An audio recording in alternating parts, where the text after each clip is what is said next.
तो आज बात टकराव की, बिखराव की। मुझे इस इंसान के साथ नहीं रहना है, मुझे चाहिए तो इससे एक तलाक। और उसके बाद फिर संजोए जाने की क्या ये कहानियां चल रही हैं? युजवेंद्र चहल और धनश्री वर्मा का तलाक अब हो गया है। क्या हार्दिक पांड्या अपनी 70% प्रॉपर्टी का हिस्सा अपनी बीवी को डिवोर्स के वक्त देंगे? औरत को सपोर्ट किया जाता है, उसका पूरा ससुराल उसको सपोर्ट करता है और अल्टीमेटली उसको रिवॉर्ड क्या मिल रहा है? डिवोर्स पति को। अभी रिस्पॉन्सिबिलिटी लेने के लिए शादी नहीं होती है, शादी होती है एंजॉय करने के लिए। अब लोगों में मिसकंसेप्शन ये है कि कोई बात हो तो सीधा पुलिस, कोई बात हो तो सीधा डिवोर्स लगा देंगे।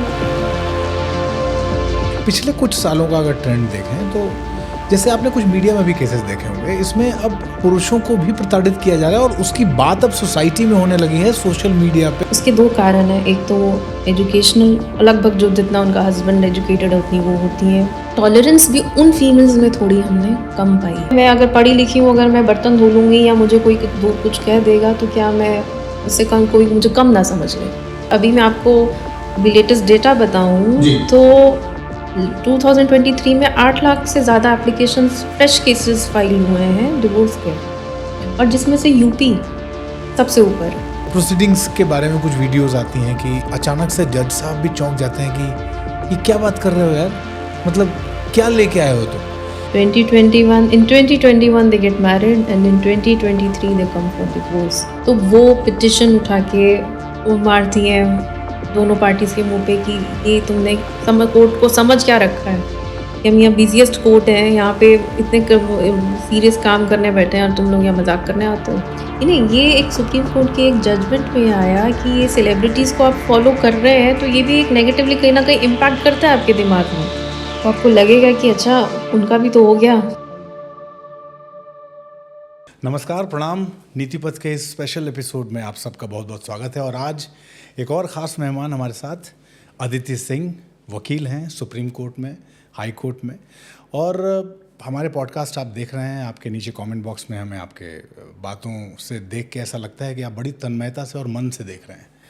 तो आज जिस विषय को हमने चुना है, और अदिति से पहले भी इस पर बहुत चर्चा होती रही, उसके बाद ये तय हुआ कि नहीं, इस पर बात कर ही ली जाए। तो आज बात टकराव की, बिखराव की और उसके बाद फिर संजोए जाने की क्या ये कहानियाँ चल रही हैं? रिश्तों में जो दूरियां बनी, जो तनाव हुआ, उसके बाद रिश्ते टूटे। आप देख रहे होंगे आपके आसपास में भी, आपके घर में या फिर आपकी रिश्तेदारी में या फिर आपके मोहल्ले में, आपकी कॉलोनी में, आप जहाँ रहते हैं, आसपास में एक ना एक कोई रिश्ता आपको ऐसा ज़रूर सुनाई दे रहा होगा जिसके बारे में आपको पता चल रहा होगा। और वो ख़ास तौर पे पति और पत्नी के बीच का रिश्ता है जो बहुत टर्मोइल के दौर से गुजर रहा है।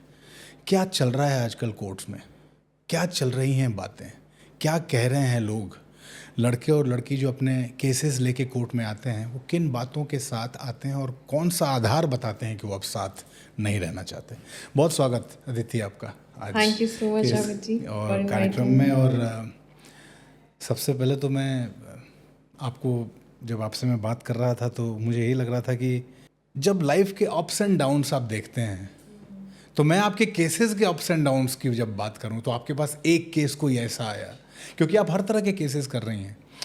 तो पहला तो यहीं से शुरू करते हैं कि जब आप यहाँ बैठी हैं तो इस वक्त जब मैं ये बात कह रहा था अपनी ऑडियंस से, और जब ये कह रहा था कि रिश्तों के बिखराव का जो समय हम इस वक्त देख रहे हैं, शायद ये सबसे ख़राब दौर है जिसमें सबसे कम समय में रिश्ते टूटते हुए हम देख रहे हैं कि शादी हुई और कई बार तो 1 महीने 2 महीने में भी ये हो जाता है कि अब साथ नहीं रहना। कौन सा एक इंसिडेंट, कौन सा एक केस आपको अभी अभी ऐसे याद आया कि हाँ ये वाला तो मुझे लग रहा था यार ये क्या हो रहा है? वहीं से शुरू करते हैं। तो अभी रिसेंटली 2 हफ्ते पहले एक केस आया। मुझे हस्बैंड ने अप्रोच किया एज अ रिस्पोंडेंट और वाइफ उनकी पिटिशनर थी, और मुझे काउंटर रेडी करना था। तो हस्बैंड ने पिटिशन दिया कि ये मेरा केस है, वाइफ ने डिवोर्स लगाया, आप इसके लिए इंगेज किया उन्होंने। जब मैंने वाइफ का पिटिशन पढ़ा तो मुझे समझ ही नहीं आया मैं इसका क्या काउंटर रेडी करूं, क्योंकि अब आपको मैं ये सुनाऊंगी तो आप ही डिसाइड करिए। वो क्रुएलिटी का केस था। क्रुएल्टी का केस हस्बैंड ने डाला था? नहीं, वाइफ ने डाला था हस्बैंड के ऊपर। अब इसमें दोनों बहुत वेल ऑफ हैं, इस्टेब्लिश्ड हैं। हस्बैंड इंजीनियर थे, आईआईटी से ग्रेजुएट थे और अच्छी जॉब कर रहे थे। वाइफ उनकी कैंसर स्पेशलिस्ट थी। वाइफ ने हस्बैंड पे ये क्रुएलिटी का एलिगेशन लगाया कि मैं तो पीजी करना ही नहीं चाहती थी, मैं तो डॉक्टर बनना ही नहीं चाहती थी, मेरे हस्बैंड ने मुझे फोर्स किया। हुआ यूँ कि वाइफ ने एमबीबीएस किया, शादी कर ली। जैसे पेरेंट्स कहते हैं कि अब एमबीबीएस कर लिया, शादी के बाद तुम एमडी करना। जी। उनकी शादी हो गई, साल बाद बच्चा हो गया, तो वाइफ अपना उसमें बिज़ी हो गई होंगी। तो हस्बैंड ने कहा ये सब काम तो हम रख सकते हैं हेल्प, तुम्हें क्या, तुम इतनी टैलेंटेड हो, इतनी इंटेलिजेंट हो, तुम्हें कुछ करना चाहिए। तो उन्होंने अपने हस्बैंड पूरा परस्यू किया वाइफ को और कहा कि ये सब करने के लिए मैं मैनेज कर लूँगा, तुमको चिंता करने की ज़रूरत नहीं है। वो रेडी हो गई। उस शहर में जहाँ वो लोग रह रहे थे वहाँ कोई कोचिंग सेंटर नहीं था, तो उनको दिल्ली भेजा गया। उन्होंने 1-1.5 साल एमडी का तैयारी किया, तब तक बच्ची बड़ी हो गई। फिर 3 साल उनको इंडिया के टॉप कॉलेज में एडमिशन मिला एमडी के लिए। फिर वहाँ 3 साल उन्होंने एमडी किया। उसके बाद वो कैंसर की डॉक्टर बनी। मतलब ये 5-5.5 साल हस्बैंड ने सिंगल हैंडेडली अपना घर चलाया, वाइफ को सपोर्ट किया, बच्चा पाला। और अल्टीमेटली वाइफ ये एलिगेशन लगाती है कि मैं तो ये डॉक्टर बनना ही नहीं चाहती थी, मेरे हस्बैंड ने मुझे पुश किया। अब ये क्रुएलिटी आप मुझे बताइए हस्बैंड के लिए है कि वाइफ के लिए है? बट इसके पीछे रीज़न क्या था? मतलब आपको क्या पता चला, क्यों ऐसा हो रहा है? रीज़न मुझे ये जहाँ तक लगा कि कपल में इमोशनल डिस्कनेक्ट था। मतलब एक स्टेज आती है कि आपको लगता है कि मुझे नहीं रहना है, तो कुछ समझ नहीं आ रहा है कि कुछ भी आप लगा दोगे। अब ये जो ग्राउंड है ये स्टैंड करता ही नहीं है कोर्ट में भी। क्रुएलिटी कहाँ से प्रूव ही नहीं हो पाता है। मतलब ये बात सुन के अजीब ये सा सुन लगा। के अजीब लगता है क्योंकि इनफैक्ट जब वो जो जस्टिस थी वो भी सुन के बोली कि do you think making encouraging one's wife and making her independent is a cruelty?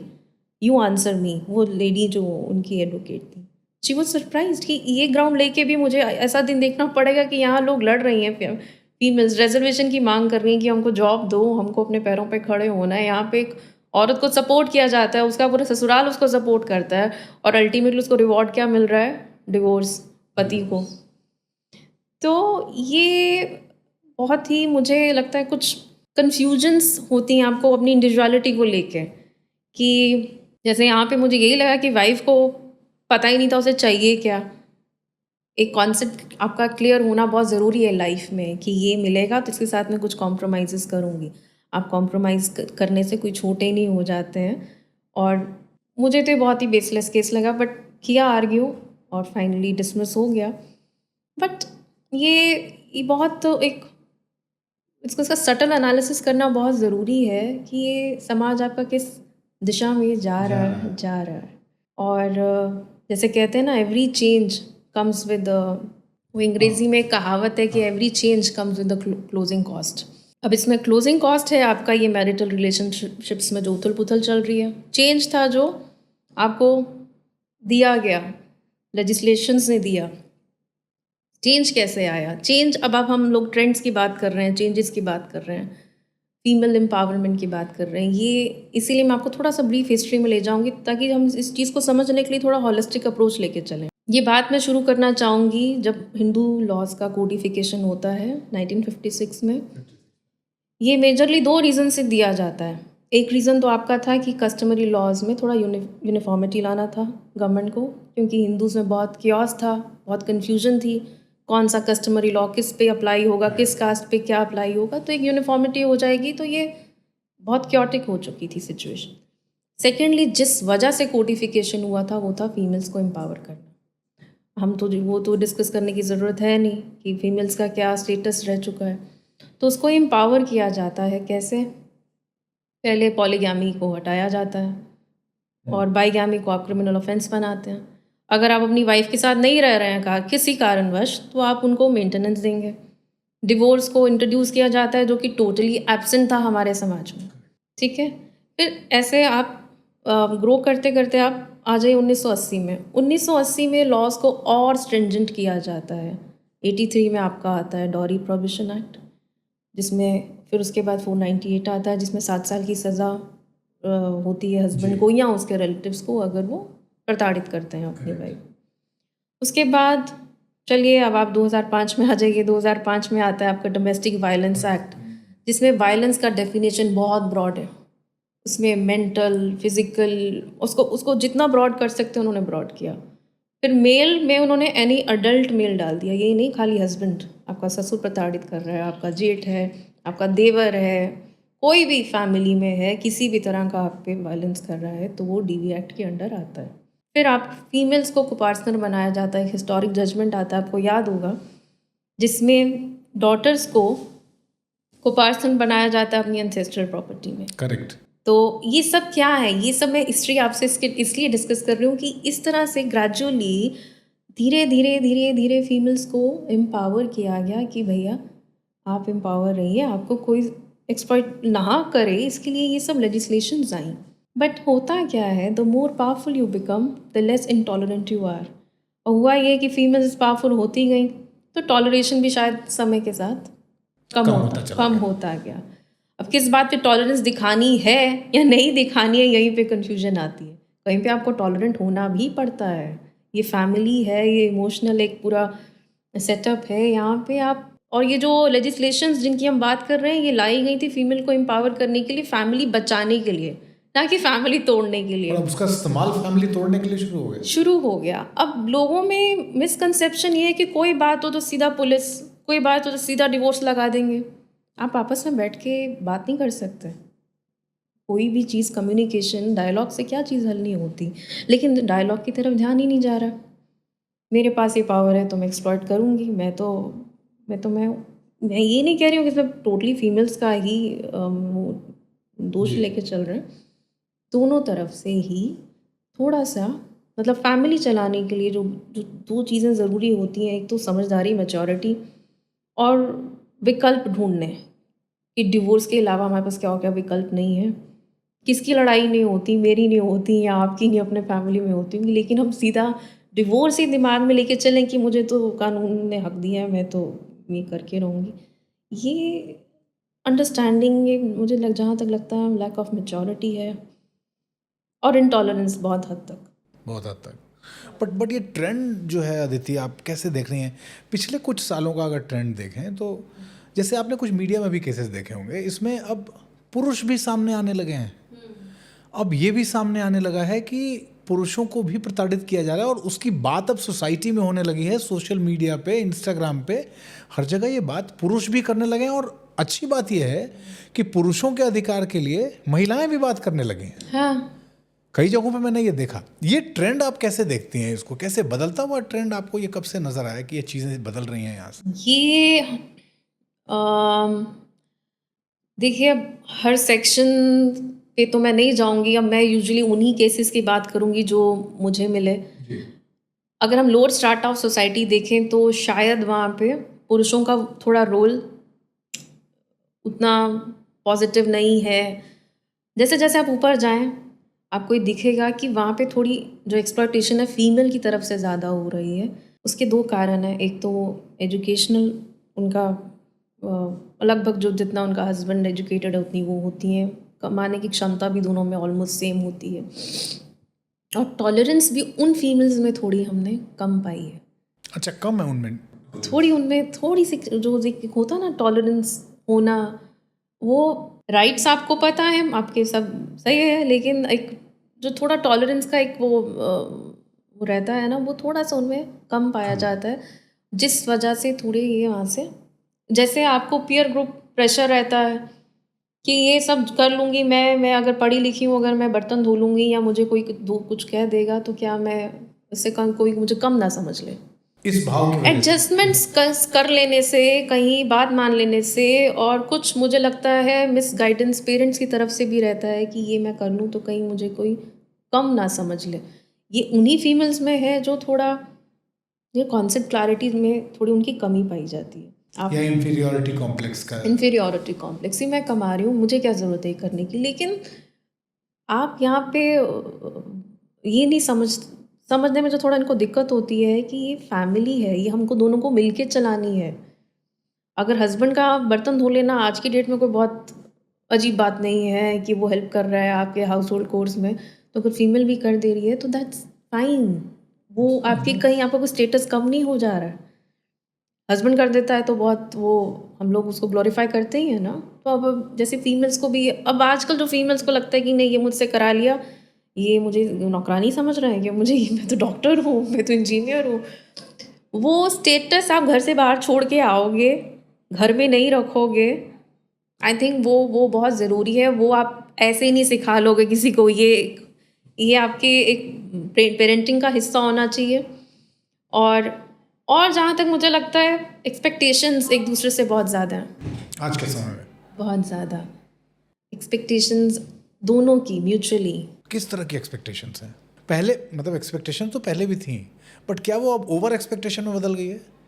ऐसा भी है, ऐसा कह सकते हैं क्या? बढ़ गई हैं आप। अब जैसे मैं क्रुएलिटी की बात करूँगी, इसी क्रुएलिटी जो मैं आपसे केस डिस्कस कर रही थी। क्रुएलिटी एक बहुत ही वेग टर्म है। मेरी क्रुएलिटी आपकी क्रुएलिटी से बहुत अलग है। जो आपको लगता है क्रुएलिटी है, आपके लिए शायद 2 थप्पड़ मारना क्रुएलिटी है। मेरे लिए आप मुझे कह दें अदिति तुम बहुत काली लग रही हो, तुम सुंदर नहीं हो, तो मुझे ये क्रुएलिटी लगेगा। मेरा आप किसी से कंपैरिजन कर देते हैं तो मुझे लगता है ये मैं ऑफेंडेड हो गई। अब आपकी ऑफेंडेड होने की क्षमता तो वैरी करती है ना। अब एक क्रुएलिटी को आप कैसे डिफाइन करेंगे? अब कोर्ट्स के लिए भी मुश्किल ये होता है कि जो ये स्ट्राटा, ये जो अपर मिडिल क्लास वाला स्ट्राटा है, इसमें जितने केसेस आते हैं, इसे फिज़िकल क्रुएलिटी बहुत कम देखने को मिलती है। इनफैक्ट जितने केसेस मैंने देखे हैं, मैंने फिज़िकल क्रुएलिटी देखा ही नहीं है। वर्बल अब्यूज़ भी बहुत कम होता है। ये बहुत ही इनके सटल इश्यूज़ होते हैं जिनको समझ पाना या कोर्ट को कन्विंस कर पाना कि भाई क्रुएलिटी हो रहा है, वो बड़ा ही एक बहुत चीज़ें डिस्क्रीट मैनर में चलती हैं जो समझ पानी बहुत मुश्किल है। जैसे मैंने आपसे बोला यही केस में कि इनकरेज करना वाइफ को कि आप इंडिपेंडेंट हो जाओ is a cruelty for a wife. But अगर मैं ब्रॉडर देखूँ तो ये तो एक बहुत ऐसे हस्बैंड को तो आप अवॉर्ड करेंगे। आपके एब्सेंस में बच्चे देख दे रहा है 5 साल 6 साल के लिए, आप तो उसको अवॉर्ड अब यही फीमेल जो दूसरा एक सेक्शन है वो लड़ता है कि मैं ऑफिस जाती हूँ, पीछे से मुझे घर भी देखना पड़ता है, बच्चे भी देखने पड़ते हैं, मुझे तो सिंगल हैंडली सब देखना पड़ता है, हस्बैंड तो सिर्फ ऑफिस करता है। आपने ऐसा भी सुना होगा, आपके बहुत सारे ऐसे जानकार होंगे कि मैं काम तो कर रही हूँ लेकिन घर भी मेरी जिम्मेदारी है, वो मेरा हस्बैंड उसमें कोई कोऑपरेट नहीं करता। मोस्ट ऑफ द केसेस में होता है। तो वही मैं आपसे यही मतलब समझा रही हूँ कि क्रुएलिटी को डिफ़ाइन करना भी अपने आप में एक बहुत, क्योंकि क्रुएलिटी अपने आप में एक ह्यूमंगस वर्ड है और उसको कैसे डिफ़ाइन करेंगे? मेरा सबका अपना अपना एक मादा है, एक अपनी बर्दाश्त की एक लिमिट है। तो एक्सपेक्टेशंस जैसे मैंने आपसे बोला कि मेरी एक्सपेक्टेशन थी कि मेरा हस्बैंड मुझे यहाँ भी करे, वहाँ भी कोऑपरेट करे, यहाँ ना करे। अब क्या करे नहीं करे, ये अब वही मैंने कहा कि एक लैक ऑफ मैच्योरिटी नहीं है, आपको समझ नहीं है, आप शादी को बहुत ही कैलकुलेटिव वे से एनालाइज करते हैं, जो नहीं करना चाहिए आपको। थोड़ा जैसे नहीं मतलब मैं अब आपके पिछले वाले उत्तर पे आता हूँ। मैं ये बहुत इम्पोर्टेंट है, मतलब मैं इसको समझने में ना, मैं एक्चुअली इस पूरी इन्फॉर्मेशन को मैं प्रोसेस कर रहा था अभी कि आप जो कह रही हैं ना, क्या वाकई ये हो रहा है? क्योंकि क्रुएलिटी की परिभाषा, क्रुएलिटी की डेफिनेशन को अपने डेफिनेशन में कस्टमाइज करने के लिए क्या उसी हिसाब से चीज़ें लोग लेके आ रहे हैं कि भाई ये मेरे लिए क्रुएलिटी है और मैं इसको साबित करने के लिए कोर्ट में आई हूँ कि ये तो भाई मैं क्रुएलिटी मानती हूँ। क्या क्रुएलिटी को अपने हिसाब से कस्टमाइज करने का समय चल के आ गया है क्या, कि उस तरह से चीज़ें चल रही हैं? अब आप एक केस में सुनेंगे कि हस्बैंड ने वाइफ को सिर्फ 2-3 बार कभी ये कहा होगा कि मेरे जूते ला देना, और रैक में जूते पड़े यार प्लीज पकड़ा दो। एक क्रुएलिटी है भाई, इसको क्रुएलिटी बोल के कोर्ट में डाला गया कि मुझे डिमीन करता है, मुझे कहता है कि जाओ शू रैक से जूते लेकर आओ। अच्छा, ये मतलब ये आपने ये काउंसलर्स के पास मैं अपने क्लाइंट के साथ बैठी थी तो बोला भाई समस्या क्या है तुम लोगों की? ये कोर्ट, फैमिली कोर्ट में चल रहा था और प्रोसेस होता है कि डिवोर्स कोर्ट लेने से पहले काउंसलिंग के लिए भेज देती है काउंसलर की, पहले आप आपस में देखो। काउंसलर अपनी रीडिंग्स 3-4 सेशंस के बाद देता है कि पार्टीज कहीं मानेंगी कि नहीं मानेंगी, कि फाइनली कॉन्टेस्ट ही करेंगी। तो काउंसलर को बोला सर आप देख रहे हैं कितना डिमीन करता है आदमी मुझे। बोला कैसे डिमीन करता है? ये मुझे कहता है, मैं एमए हूँ, मैं इकोनॉमिक्स में एमए हूँ, ये मुझे कहता है कि जाओ वहाँ मेरे जूते बड़े हैं ज़रा ले आओ। तो बोलता है, उसके हस्बैंड ने बोला यार प्लीज़ लगा के बोलता हूँ ना, ऐसे तो नहीं बोलता जाओ जूता उठा लो। प्लीज़ लगा के ही तो बोलता हूँ, और कब हर रोज़ थोड़ी बोलता हूँ। नहीं, ये आता है और ऑर्डर देता है कि जाओ मेरे लिए ग्लास पानी ले आओ, ये खुद नहीं हिल सकता। और ये बात वहाँ चल रही है। ये बात चल रही है, और काउंसलर मुझे देखे, मैं उसे देखूं, वो हंसे कि तुम लोग की उम्र क्या है? तो वो बोला 40 साल की वाइफ है, 42 का मैं हूँ। और ये बात चल रही है, ये बात चल माने रही है। बच्चों वाली बात चल रही है। ये बात चल रही है कि हाँ हम डिवोर्स इसलिए लेना चाहते हैं, मुझे मतलब रिस्पेक्ट नहीं मंगाते हैं करता है, हमसे। मतलब जूता एक, और बहुत ही किडिश आर्ग्यूमेंट्स लगे कि आप, और पेरेंट्स साथ बैठे हैं, Parents साथ बैठे हैं। तो ऐसे केसेस को आप क्या कहेंगे? Lack of maturity. मैंने बोला, मैंने तो उसके, मैं वाइफ की तरफ से थी, मैंने कहा तुम थोड़ा बुक्स पढ़ा करो, कुछ अच्छी किताबें पढ़ो, स्पिरिचुअलिटी की तरफ ध्यान लगाओ। स्पिरिचुअलिटी भी एक हमें बहुत इसमें फैक्टर प्ले करता है, बहुत इम्पोर्टेंट। अगर आप थोड़ा सा रिलीजियस नहीं, स्पिरिचुअल आदमी है ना, तो ये सब छोटी मोटी तेरा मेरा, सास बहू ननद कम पड़ेंगे इस चक्कर में। आप थोड़ा आपको ऐसा क्यों लगता बड़ी है? पिक्चर, ऐसा क्यों लगता है आपको? इसलिए लगता है रिलीजन आपको थोड़ा सा वो कन्फाइन करता है, फैनेटिक बनाता है। स्पिरिचुअलिटी आपको खोलती है, आपका होराइजन ब्रॉडन होता है, और आप ये चिकमिक चिकमिक में कम पड़ते हैं और लेट गो करना सीखते हैं। किसी का अगर कोई स्वभाव इरिटेटिंग है, उसका ये मतलब नहीं है कि आप उसको छोड़ दें। ये सब बातें जो हैं, ये these are not grounds for divorce. ये कोर्ट में आने वाली बातें ही नहीं है, तो घर में ख़त्म हो जानी चाहिए थी। वैसे भी ये क्वालिफाई करती ही नहीं है फॉर डिवोर्स, बट अदरवाइज भी अगर इसको शायद दिया है माँ बाप ने या आपके भी दिमाग ने, तो आपको आई थिंक अगर पेरेंटल गाइडेंस सही नहीं है, तो आपको सही दोस्त, मेंटर, कोई गाइड ढूंढना चाहिए। नहीं तो बुक्स ढूंढिए। आप पर्पस ऑफ लाइफ तो देखिए अपना। करेक्ट। आप 10-15 साल इसी में गुजार देंगे तो क्या आपका ले दे के कितनी ज़िंदगी बची उसमें से 15 साल तो आपने इसी में ज़ाया कर दिए। मैं अब थोड़ा सा, चूंकि आपने एक ऐसा वर्ड बोला है जो मेरे इंटरेस्ट का सब्जेक्ट रहा है, स्पिरिचुअलिटी, और इसको जोड़ के मैं बहुत सारी चीज़ों को अपनी लाइफ में देखता हूँ। अब मैं एक एग्जाम्पल से शुरू करता हूँ। मैं शिव, मतलब माँ और बाबा का एग्जाम्पल हमेशा देता हूँ। शिव और शक्ति का एग्जाम्पल यही है, और उसका एक साइंटिफिक पहलू जो मैं हमेशा कहता हूँ, where there is a force there must be a force carrier. तो Shiva is force and Shakti is force career.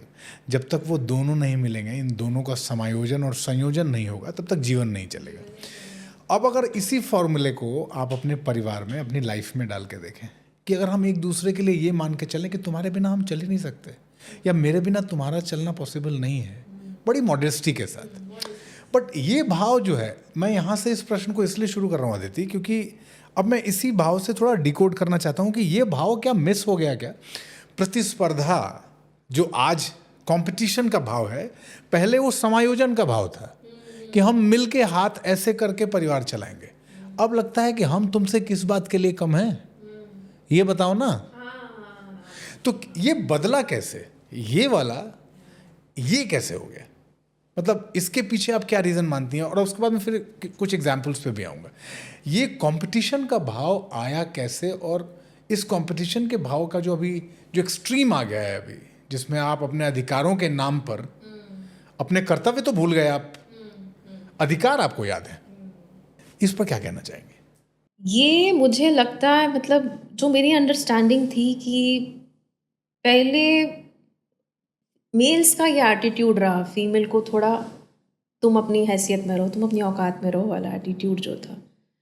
और विद टाइम फीमेल एम्पावर होती गई, वो तो बराबर आ गई। उसने कहा भैया मैं तो तुम्हारा कोई नॉनसेंस झेलूंगी नहीं। तो वो जो मेरे ख्याल से जो हस्बैंड है, उसने भी अपनी माँ, दादी, नाना, नानी, जो फीमेल्स उनकी फैमिली में 3-4 डिकेड पहले थी, वो उस फीमेल से अपनी आज की वाइफ को, कुछ जो मेल्स हैं कंपेयर करते हैं हस्बैंड्स, और उनमें वो भाव अभी भी है। वो जो एक मेन शॉविनिस्ट एटीट्यूड होता है वो है। और फिर फीमेल आपकी भी वैसी ही हो गई, वो भी समय के साथ ग्रो हुई, तो भी टकराव होना ही था। ये जो ट्रेंड हम आज देख रहे हैं, जो मैंने आपसे कहा कि ये क्लोजिंग कॉस्ट है, ये टकराव होना ही था कि यहाँ वो समय के साथ वो भी बढ़ती गई, और एक आप तो अपना देख ही रहे थे, पिछले जनरेशन से आपके बाप दादा ये कर ही रहे थे, तो एक वो चेंज हो जाना चाहिए था। जैसे मैंने आपसे बोला कि ये सब चीज़ें जो बनी थी एम्पावर करने के लिए, लड़कियां पढ़ाओ, लड़कियों को जॉब्स दो, इसलिए था कि ये सब वो अपने आप को संभाल सके, अपने आप को ठीक से चला सके, इसलिए नहीं कि वो शट अप कॉल देती फिर। ठीक है। और हस्बैंड को भी विद टाइम समझना, कंपैरिजन करना, अपनी घर की जो एल्डरली लेडीज हैं उनसे बंद कर देना चाहिए था, बट वो दिमाग में कहीं ना कहीं तो चलता है, कपड़े धोना तो तुम्हारा काम है, ये करना तो तुम्हारा काम है। तो ये आई थिंक फॉर्मेशन ही हमारी इंडियन सोसाइटी का कुछ ऐसे हो रखा है, और जाते जाते जाएगा, लेकिन बहुत ये चेंज आएगा। कुछ समय बाद आप ये देखेंगे कि एकदम डिक्लाइन आएगा, लेकिन तब तक ये बहुत घरों का नुकसान करके ही आप देखिएगा इसमें चेंज आएगा। लड़कियों के पेशेंस लेवल की भी बहुत बात हो रही है। पिछले कुछ समय में हमने मीडिया में कुछ घटनाएं देखी कि जैसे पहले होता था कि आप पत्नी को कुछ नहीं समझते थे, और क्रूएलिटी जब कहते हैं कि मारपीट हो रही है और मेरी माँ ने अगर 2 थप्पड़ सहा है तो तुम क्यों नहीं सह सकते। तो वही वो नॉर्मलाइज कर दिया ना हमने। हमारे लिए नॉर्मल क्या था कि थप्पड़ खा लेना नॉर्मल है, गाली गलौच होना नॉर्मल है। नॉर्मल क्या नहीं है कि अगर लड़की ने जाके पुलिस में कंप्लेंट कर दिया, ये तो बड़ी अजीब लड़की है, इसने ऐसे कर दिया, पुलिस को फ़ोन कर दिया, घर पे पुलिस बुला ली, डिवोर्स लेने लग गई। तो ये चीज़ नॉर्मल नहीं थी, अब एक्सेप्ट कर रही है सोसाइटी। अभी मैं आपको अभी लेटेस्ट डेटा बताऊं तो 2023 में 8 लाख से ज़्यादा एप्लीकेशंस फ्रेश केसेस फाइल हुए हैं डिवोर्स के, और जिसमें से यूपी सबसे ऊपर है। और यूपी जो 80% all over India, UP, Rajasthan, Madhya Pradesh, Bihar, इसका ठीक ठाक काउंट है, यहाँ से एप्लीकेशंस आई हैं। जबकि इसमें से एक भी कोई महानगर नहीं है, महानगर सब छोटे शहर सब छोटे शहर हैं, और लिटरेसी रेट भी आपको पता है। अब लोगों ने एक्सेप्ट कर लिया। अब उतना पहले एक ब्लैक शीप होता था, इसका डिवोर्स हो गया, इसको एक होता था ना कि ये फैमिली में डिवोर्स हुआ है, इसको तो देखना ही नहीं है, वो एक ब्लैक शीप की तरह उसको ट्रीट किया जाता था। अब बहुत नॉर्मल हो गया है। अब आपने अपनी सोसाइटी में, गांव में भी देखा होगा कि हो रहा है, और लोगों ने एक्सेप्ट करना विद टाइम शुरू कर दिया। शायद अब ये नॉर्मलाइज होने लग गया है, और आई थिंक इससे धीरे धीरे वो एटीट्यूड, अब थोड़ा ससुराल वाले भी उतना नहीं घुसते हैं कि हमको कभी कोई पता नहीं है कब लगा देगी डिवोर्स। पहले पता था कुछ नहीं कर सकती ये लड़की, लेकिन अब वो इंटरफेरेंस भी कम कर देगी, बाबा कुछ कर दिया तो वो अब इन सब केसेस में मैंने ससुराल का इंटरफेरेंस भी नहीं देखा है। जो मेरे पास आए हैं उनको लीस्ट उनको मतलब है अपने बेटा बहू की लाइफ से, वो अपना रहते हैं, बेटा बहू अपना रहते हैं, ना तो पेरेंटल कोई इंटरफेरेंस है और ना कोई फिजिकल अब्यूज़ है। लेकिन फिर भी इतनी एप्लीकेशंस जा रही हैं, इसका मतलब कहीं ना कहीं कुछ तो something is not right somewhere. आपके पास ऑन एंड ऑफ मतलब अगर पिछले कुछ समय के केसेस जो आपके पास आए हैं उस पर अगर हम चर्चा करें तो इस तरह के केसेस की परसेंटेज कितनी है जिसमें आपको शादी को 1 साल 2 साल या 5 साल हुए हैं और उसके बाद वो आ गए कि अब नहीं रहना? मतलब ये जो नए जोड़े, जितनी उत्सुकता और जितना एक्साइटमेंट होता है शादी करने का, उतनी जल्दबाजी होती है शादी तोड़ने की। ऐसा मैंने देखा है, मतलब मेरे आसपास भी बहुत सारी ऐसी घटनाएं हैं। आपका क्या कहना, मतलब आपका फर्स्ट हैंड एक्सपीरियंस इसको लेके क्या है, खासतौर पे जो केसेस आपके पास आ रहे हैं? यूजुअली इन केसेस में अमित जी मैंने लैक ऑफ मैच्योरिटी ही देखा है, और रीज़न देखा ही नहीं है, और कोई लॉजिकल रीज़न मुझे समझ ही नहीं आया। वो एक टाइमली वो एक पैशन होता है कि रहना है, शादी करनी है, शादी हो गई, फिर कोई 2 बातें नहीं अच्छी लगी, नहीं रहना है, अपना अलग रहना है। और ये बहुत एक अंदर से ये बहुत वो वाले लोग होते हैं, तो ये न्यूक्लियर फैमिली के होते हैं। दूसरा फ्रेंड्स का बहुत आजकल लेना देना कि तुमको तो मना किया था, मत करो शादी, लिव इन सबसे बेस्ट है, पढ़ना ही चाहिए इस चक्कर में, ये बच्चे होते ही झमेले हैं बहुत। अभी आप ये जो स्ट्राटा है सोसाइटी का, ये बहुत अलग तरह से सोचता है, और स्पेशली जो आज के बच्चे हैं, हमसे कोई आप 20 साल पीछे चले जाइए, अभी वो बच्चे वैसे ही सोचते हैं। अभी रिस्पॉन्सिबिलिटी लेने के लिए शादी नहीं होती है, शादी होती है इंजॉय करने के लिए। आजकल तो फीमेल्स 40-40 साल की हो रही है, बच्चा प्लान नहीं करना है, ये भी एक रीज़न होता है कि मैं कह रहा हूँ कि मुझे बच्चा चाहिए, उसको नहीं चाहिए, उसका करियर एट स्टेक पे है। ऐसे भी केसेस आते हैं, फैमिली क्लियरेड ही नहीं है, तो ये भी तो क्रुएलिटी है। ओ, ये भी आधार बनता है कि हम अलग नहीं ये तो क्रुएलिटी है। इसके लिए तो बहुत सारी जजमेंट्स हैं कि अगर एक पार्टी चाहती है, एक स्पाउस चाहता है कि उसको बाप या माँ या बाप बनना है और दूसरी पार्टी डिनाई कर रही है उसको, उसका राइट टू बी मदर या right to be father is your right and you are denying that right because you don't want to be a father and you are not ready to be a mother. So ये तो एक ground है, that is the valid ground for divorce. लेकिन आप देख रहे हैं ना, मतलब आप शादी कर रहे हैं तो इस सहमति से किया होगा। उसने बोला कि पहले तो ये मना करती थी कि नहीं अभी मुझे नहीं चाहिए बच्चा, लेकिन अभी 10 साल बाद चालू हो गया इसका कि नहीं मुझे माँ बनना है, मुझे अभी टाइम हो गया, लेकिन मैं तो रेडी नहीं हूँ इसके लिए। तो बहुत तरह के केसेस हैं, हर केस का एक अपना, उनकी अपनी थ्योरी, अपना एक लेवल ऑफ वही मैच्योरिटी। मेनली तो मैं ये कहूँगी, इसीलिए मैंने आपसे बोला कि इसमें स्पिरिचुअलिटी को इन्वॉल्व करना ही बहुत हाई टाइम है कि किया जाए। बच्चे इस सब से डिस्कनेक्ट हो गए हैं या आपकी इन सब चीज़ों से बहुत ज़रूरी, अगर आपके भी बच्चे हैं या मेरे भी हैं तो उनको इस तरफ लगाया जाए, लाइफ में कंटेंटमेंट सिखाई जाए कि जो है जितना है, और एक्सपेक्टेशंस आपकी दूसरे से थोड़ी कम होनी चाहिए। इतनी आप एक अलग ही ऑरा में रहते हैं, आप प्रैक्टिकल प्रॉब्लम समझ ही नहीं रहे हैं। ये सब बच्चों को थोड़ा पैम्पर करना कम करो। वो एक अलग ही दुनिया में रहते हैं और उस रियलिटी से बहुत दूर होता है उनका ये जो, जब आप, वही तो मैं आपसे कह रही हूँ, वो जूता लाने वाला जो केस था कि ये मुझे कहता है कि जाओ मेरा जूता लेके आओ, आप इसमें क्या उसका देंगे, किस निष्कर्ष में पहुँचेंगे? हर पार्टी का एक अपना अपना एक बच्चे नज़रिया है। कई वीडियोस आजकल हम इंस्टाग्राम पे भी देखते हैं अदिति जी कि उसमें कोर्ट की प्रोसीडिंग्स के बारे में कुछ वीडियोस आती हैं कि अचानक से जज साहब भी चौंक जाते हैं कि ये क्या बात कर रहे हो यार, मतलब क्या लेके आए हो तुम। ये जो कहते हैं ना शॉक इफेक्ट वाले केसेस, कि जिसको सुनते ही लगे कि यार ये क्या है भाई, ऐसा तो आज तक किसी ने सोचा भी नहीं था। इस तरह के केसेस में शायद वो अब केसेस शामिल हो गए हैं जो आते हैं और 6 महीने 1 साल में जिनको डिवोर्स।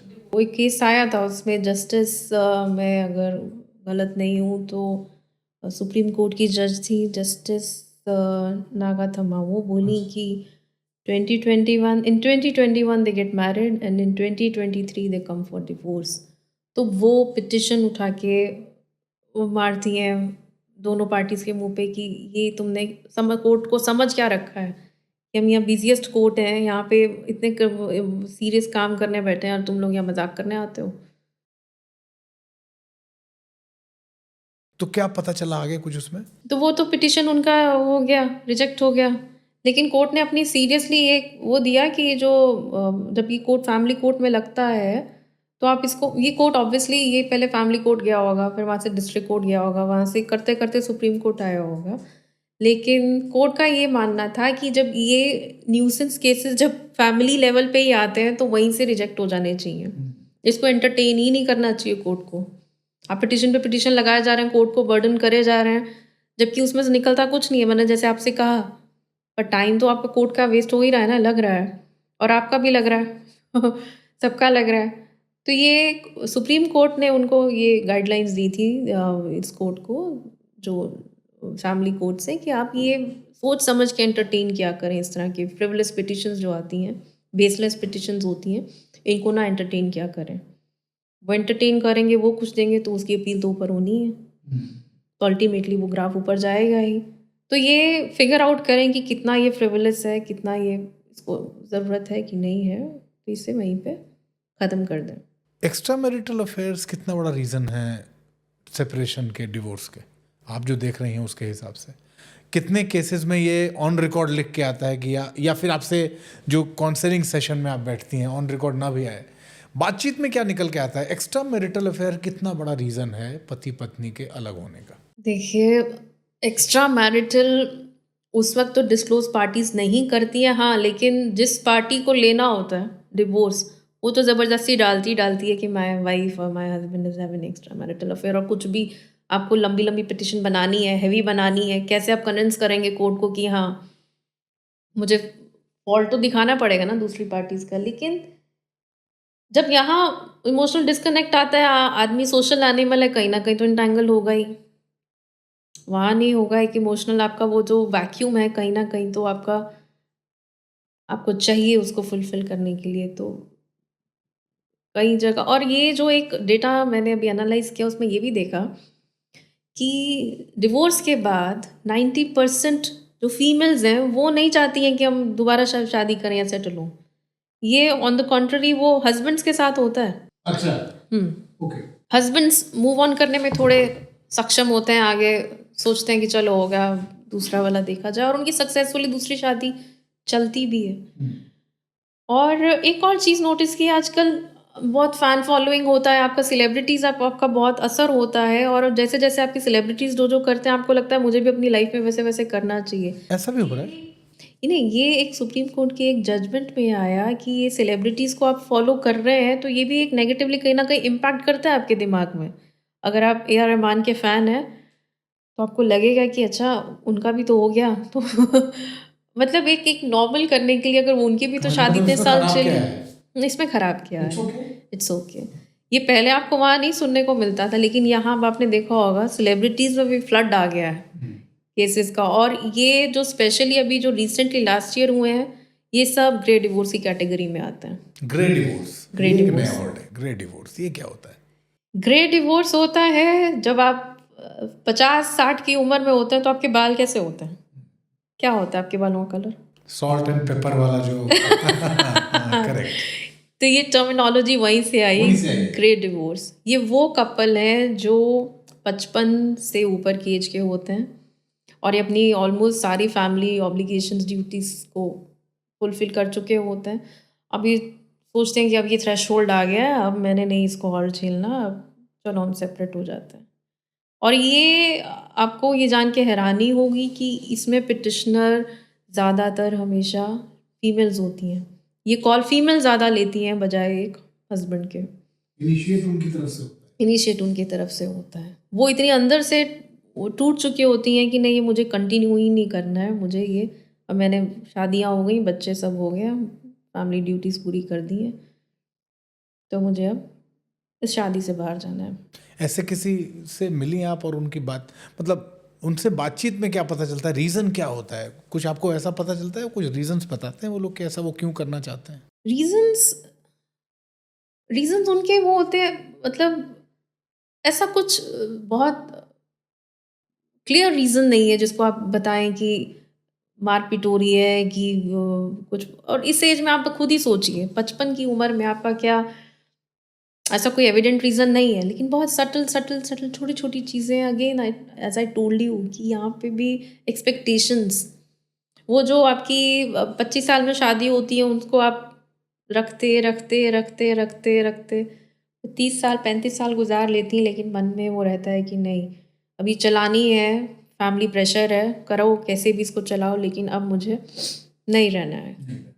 और अभी आपने ये कि अपनी सेलिब्रिटीज़ में भी बहुत नोटिस किया होगा कि उनका मैरिज स्पैन है 25 साल का 30 साल का, लेकिन फिर वो डिवोर्स ले रहे हैं और उसमें एक्स्ट्रा मैरिटल का कोई चक्कर ही नहीं है। वो सोनली उनकी अपनी मेंटल वेलबींग के लिए, इमोशनल हेल्थ के लिए और उनके अपने लिए कि मुझे अब मेरे हिसाब से जीना है, मैंने बहुत कर लिया, बहुत फैमिली देख ली, अब मैं अपने हिसाब से चलूँगी, जीऊँगी। आज के दौर के बच्चों को क्या आसान लगता है क्या? उनसे बातचीत करके क्या लगता है कि बहुत आसान है, मतलब इट्स ओके अगर सेपरेशन का हमने पिटिशन डाल दिया और हम अलग होना चाहते हैं, इट्स ओके वाला एटीट्यूड बहुत है क्या? इट्स ओके ऐसा लगता है आपको? इट्स ओके, हाँ लगता है कि हाँ फलानी का भी तो हुआ है, आसपास आजकल ऐसे एग्जाम्पल्स तो हैं ही हैं, तो वो ले रही है, इसमें क्या हो गया, मैं कनाडा शिफ्ट हो जाऊंगी, मैं यूएस चली जाऊंगी तो क्या हो गया, यहाँ पे कोई 4 लोग पूछ रहे हैं, मैं अपना अपना हिसाब से जीऊँगी, ये बहुत टेंशन हो रहा है। टेंशन तो आपको वैसे भी होना है, जब आपका ये रिलेशनशिप टूटना है तब भी आपको टेंशन तो होना है, और टेंशन जब तक आप हैं टेंशन तो आपका रहना ही रहना है। ठीक है, आप इसको छोड़ेंगे, कल को कोई और आपको पसंद आएगा, किसी और के साथ आप जुड़ेंगे, लेकिन अगर ये इमोशनल वैक्यूम आपके अंदर है ना, तो वो चलता ही जाएगा। वो आपको किसी के साथ ना खुशी देगा, ना कंटेंटमेंट देगा, ना सैटिस्फैक्शन देगा, और वो डिस्कनेक्ट आपका हर संबंध में रहेगा। एज अ लॉयर इतनी निगेटिविटी होती है क्योंकि केसेस अलग अलग तरह के आ रहे हैं, रोना धोना देख रही हैं, इतने अशांति देख रही हैं, और फिर घर पहुंचना है, एज अ होम मेकर भी रहना है, 2 बेटियां हैं, हस्बैंड है, बैलेंस करना मुश्किल होता है क्या? कई बार वो मुझे ये लगता है कि जब से ये लाइन पकड़ी है ना मैंने भैया, मैं और समझदार हो गई हूँ।